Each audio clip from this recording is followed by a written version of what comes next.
Censorship has become a prevalent issue on social media over the last few years.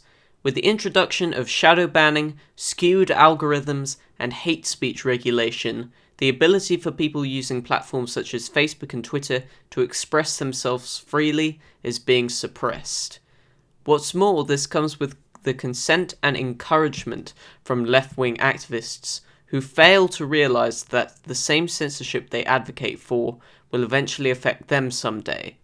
Despite the outrage at this censorship, the social media giants have refused to listen to their users' grievances, as they are too focused on their own ideological goals to take notice. Freedom of speech is being suppressed, and Silicon Valley doesn't care. That is why when I saw Trump's recent tweet about this upcoming social media summit, I was very pleased. Finally, there can be some political dialogue surrounding the issue of online censorship, an issue which has gone unnoticed for far too long. The attendees are largely conservative-leaning, with a few exceptions such as Tim Pool, and while online censorship does not only affect conservatives, it is disproportionately focused towards them. As with any gathering of moderate conservative activists, there has been a large amount of condemnation towards the event from the mainstream media. My attention was particularly drawn to this article from CNN. Since one of the attendees is James O'Keefe from Project Veritas, who did an expose on CNN in 2017, I was interested to see their take on the upcoming event. Some of the right-wing media universe's biggest stars are set to descend on the White House Thursday for what has been billed as a social media summit, and will likely become a forum for airing claims of anti-conservative social media bias.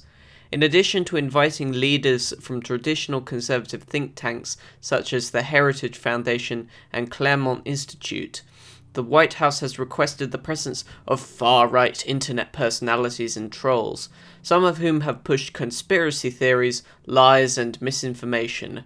It's perhaps the clearest example yet of President Trump legitimizing fringe political allies. Once again, we can see the unspecified, unfounded, nonsensical characterization of conservatives as far-right activists. This is of course utter nonsense, as the far right believes in authoritarian control over the population and subservience to the state, the complete opposite from what libertarians and modern conservatives are. Among them are Bill Mitchell, a radio host who has promoted the extremist QAnon conspiracy theory on Twitter, Carpe Donktum, an anonymous troll who won a contest put on by the fringe media organisation InfoWars for an anti-media meme, and Ali Alexander, an activist who attempted to smear Senator Kamala Harris by saying she's not an American black, following the first Democratic presidential debates. From what CNN has just described, none of these people are far-right. The first supports the QAnon conspiracy theory, which, for those of you who don't know, is the theory that Deep State was somehow involved in trying to block Trump from becoming president, and continues to work behind the scene against him. The second is a meme lord, and the third is a man making unverified claims about a senator who herself made unverified claims. Fine.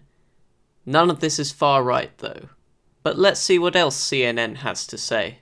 Other eyebrow-raising attendees include James O'Keefe, the guerrilla journalist whose group Project Veritas tried to trick reporters at the Washington Post by planting a source who told the paper that she had been impregnated as a teenager by failed Republican Senate candidate Roy Moore. Charlie Kirk, the founder of right-wing student group Turning Point USA, who sometimes posts misleading information on social media, and Benny Johnson, the journalist turned activist who was fired for plagiarism by BuzzFeed and demoted at the Independent Journal Review for violating company standards.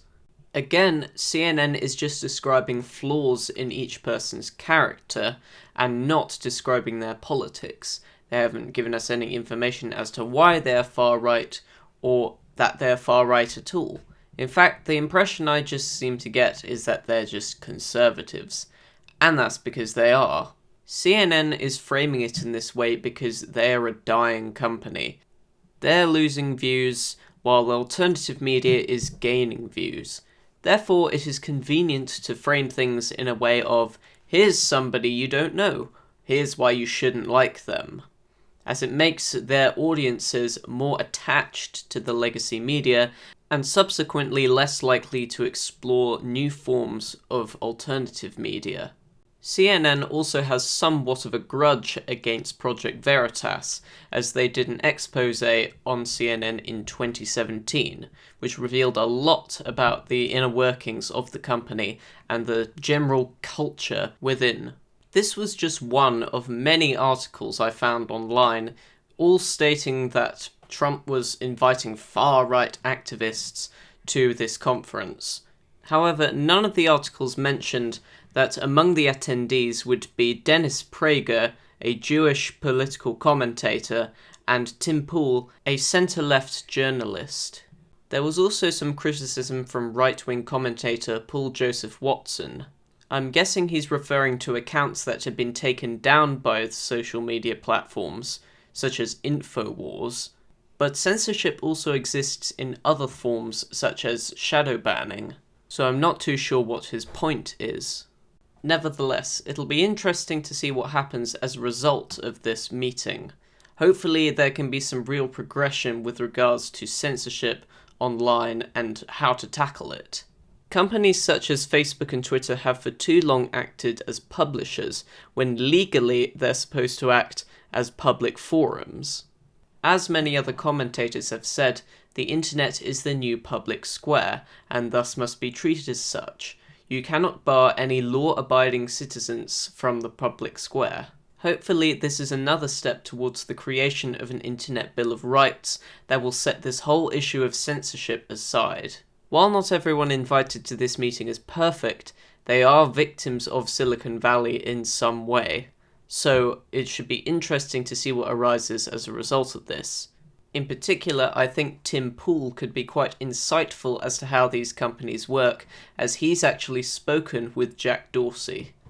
Before I go, I'd just like to apologise for the lack of uploads recently, as I've been very busy with exams, but now those are all over, hopefully I can get back to making videos quite soon. I've also switched video editor, so it's probably going to be a bit rusty for the first couple of videos, but once I get to grips with it, everything should be fine from there. Thank you for supporting the channel. Please remember to like, share and subscribe, as it really helps promote this channel. And it also helps show that my opinions resonate with you guys in some way. Thank you very much for watching.